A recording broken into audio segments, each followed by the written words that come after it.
Pozdrav svim pratiocima Level Up kanala. Nalazimo se u još jednoj epizodi Perspektiva. Moja današnja gošća je sa druge strane ove priče, a ona je predstavnica jedne američke srednje škole, Fryeburg Academy, koje sam igrom slučajeva i ja pohađao. Ovo je moja školska drugarica iz klupe, Christina DiPietro. Ona je danas tu da nam malo više ispriča kako stvari stoje sa one druge strane. Iz perspektive jednog direktora školske administracije po pitanju toga kako oni vide iskustva učenika koje dobijaju od nas agenata. Christina, welcome and thank you very much for joining me today. Thank you for having me. Awesome. So we'll go through a couple of questions and you just answer some key points that people are mostly interested about when talking about international education in U.S. boarding schools. So if I could just ask you to briefly introduce yourself and your role in the school and explain what makes your school, or so to say our school, unique. Yeah, I think great. So my name is Christina and I'm the director of admission at Fryeburg Academy, and really what that means is we're receiving applications from some fantastic students, and our team reviews those applications and then sees how that student can grow over time here at our institution. So that's really our goal as an admissions team. And I think what makes Fryeburg Academy so unique is there's a few things, but I would say just the community of people that, when you come to Fryeburg Academy, you're going to be very well taken care of. There's many American students at the school who are so excited to welcome you. And then also we have international students from all over the world. So I would say that's a big element. And then additionally, our facilities are fantastic. We have some fantastic art programs, athletic offerings. So our goal is to bring you to the opportunity for you to essentially level up. I like that annotation. And so to say, you mentioned today that you had roughly 700 students, out of which 230 are boarding students, out of which probably a huge portion is international from 37 different countries. Yes, exactly. Am I correct? Yes, you're absolutely correct. So we have a majority of American students who are at Fryeburg Academy day to day. And then we also have students from Fryeburg, or from the local community, who are boarding in our dorms as well. And then we have the students who are coming from Iceland. We have students coming from Mexico. We have students coming from Kazakhstan, really everywhere, which makes the community so unique. Awesome. So when these students come to campus, to the academy, what is one thing they're always surprised by on their arrival? Yeah, I think a few different things. One is you see our campus on the web and you see it in brochures, but actually being on campus, a lot of times we get, wow, this is even prettier than I thought it was going to be, which is a really great compliment. And then I think that they're surprised by how, kind and excited that the community is to have them there. And then also, I would say, I always tell students to bring a jacket because it does get cold. So, in the winter times, make sure that you have your jacket on. Indeed, and that's one thing I can remember when I first arrived to the academy, that the impression, the website and impression on campus was very different. Campus was very big, much bigger in size than some other schools that I had a chance to visit. It was an amazing experience. It was just like coming to Hogwarts. Yeah, exactly. Talking about campus, can you tell me what does a typical day-to-day activities look like for an international student? Yeah. So as a student at Fryeburg Academy, first and foremost, everything is right on campus. So you're going to wake up in the dorm, and then you're going to walk 5 minutes and grab breakfast before your first class at 8 in the morning. And then from 8 in the morning until about 2:30, you're in classes, and your class schedule changes every day. Sometimes you're outside for class, sometimes you're inside for class. And then around 2:30, that's when the after school programming starts. So that's when you're gonna go, play basketball, or you're gonna play soccer and be part of a team, or you're gonna do ceramics classes or cooking classes. Or in the winter, go skiing. So that afternoon period is for students to be involved in their passion. And then we have dinner around 5:30 in the evening. And after dinner, you have a little bit of free time. Then you have study call from 7:30 to 9:30. And you can go to the library or stay in your dorm. And then you kind of wrap up the evening, and you should be in your dorm room by 11 p.m. Yeah, so that's typical. Awesome. So can you tell me just about, so that's a very full schedule. Yeah. But when do students have time to get off campus and do some other off-campus activities that they're used to doing while living at home? Mm-hmm. So even after school, if you're not involved in a sport or music or a club, we offer, we do have a little bus that takes our students into North Conway, New Hampshire, almost every day. And North Conway has restaurants, it has shopping, the big coffee places to relax. So we're kind of always taking students, off campus to do an activity. And then on the weekends, we usually have about 10 activities that students can choose from. Some of them are on campus, but then we do a lot off campus. So we sail the coast of Maine, we'll go on hiking trips, we'll do rock climbing trips, we visit universities. We go and visit, there's some pretty good leagues in Portland, Maine, and so we'll go and visit some soccer games, basketball games. We'll go to Boston. So we're always trying to make sure that students are busy and engaged, and they also get off campus. That's lovely. That's lovely. And when we speak again, to go back to international students, when they arrive to campus, how long usually does it take for them to adapt? So those first few crucial weeks, how do they look for a typical average international student, no matter where they come from? Yeah, so that's a great question. We try our best to make that transition as smooth as possible. So our new students will arrive a little bit earlier, about 5 days before all the other students come to campus. And orientation. Yes, exactly. So we have an orientation where they do team building, they do trips, they go shopping to decorate their room, they learn about their schedule, and they meet current students in leadership positions. And so that's really to hopefully get them kind of acclimated to our community as a whole, and to get them prepared for that semester coming up. And during that time, we have them choose something to participate in. So whether that's a sport, a club, music, but they really need to choose something. And I think once a student finds something that they really like, after school, that's when, that transition is a lot easier, because they start making friends, they share a common interest with somebody else, and so that's what we push for as a team. But usually by honestly, the second week, students are pretty acclimated. Nice. Now, to dig a little bit deeper into the soul of the education. Yeah. Could you a little bit compare, and you spent time in Europe as well, could you compare for me and give me what is the main difference for the U.S. education system comparing to other education systems? Yeah, so in the U.S. education system, I would say that first and foremost, we have the main subjects, right? We have English, we have history, science, all of those primary subjects. But we have so many different levels within those subjects. So when a student comes to us, we kind of assess where they are, and then we place them in the level that they would do, that we feel would do the best. But then also, so this gives that student the opportunity, if they're really, really great in math, if they're great in math, then they can take AP, physics or AP Calc or all of those math and STEM classes. But those are advanced placement classes whose credits are transferable to college or university. Exactly. So if they're really great in science and mathematics, we can make sure that they're advancing, right? But if they need to work on their English skills, we also can support that as well. So they could be taking a variety of levels of classes. And I think that's unique in the system that we offer.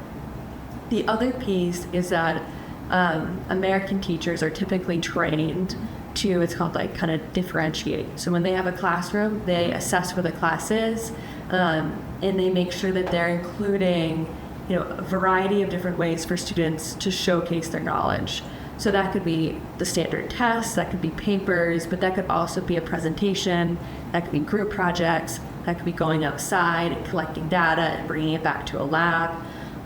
So our teachers are very, very engaging, and you're not just kind of sitting there just listening to somebody all the time. You're having discussions, and you're creating something. So it's about just consuming the content Exactly. and reproducing that content.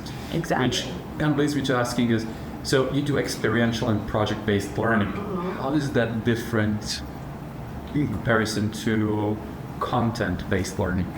Yeah, so I would say we really want to prepare our students in every way. And so a lot of times when we have a topic or a teacher is covering a specific topic, they want the students to demonstrate it as it really would happen, for them in the real world.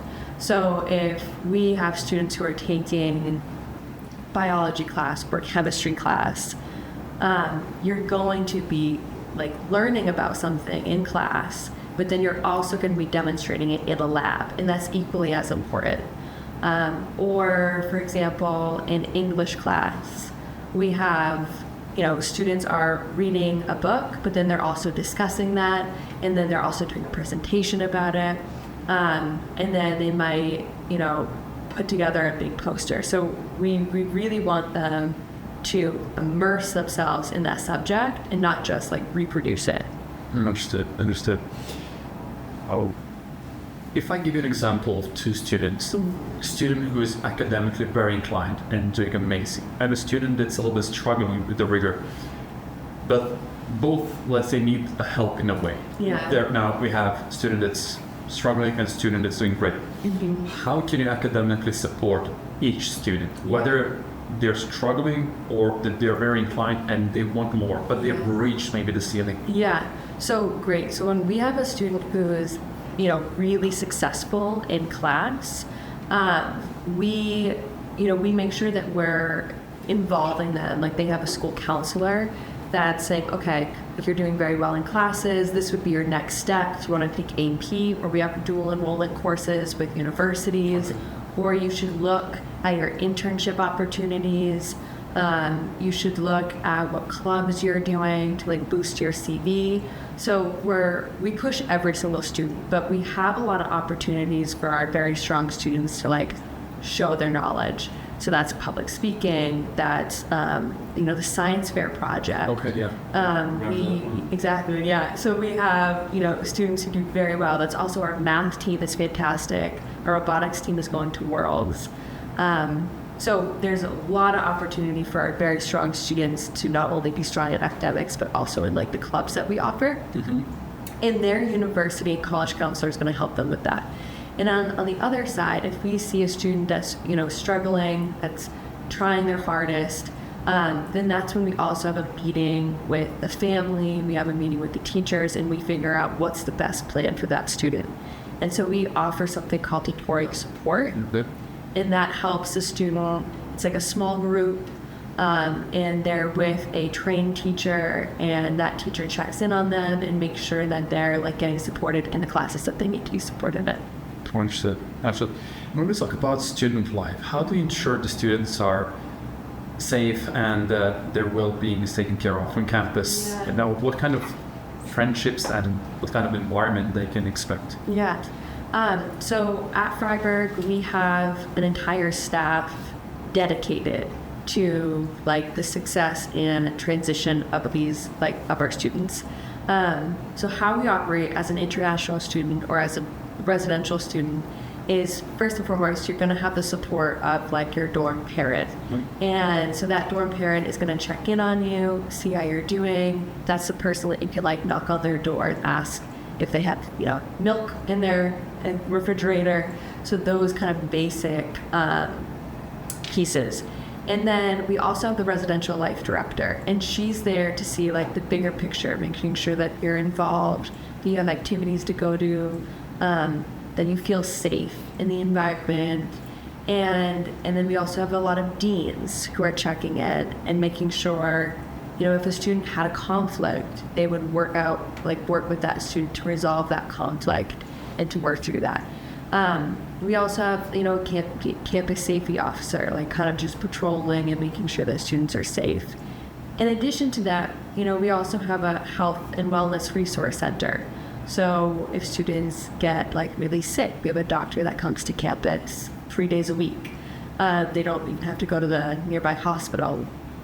So we really do look at every aspect of like the well-being of the student with their caregivers. Understood.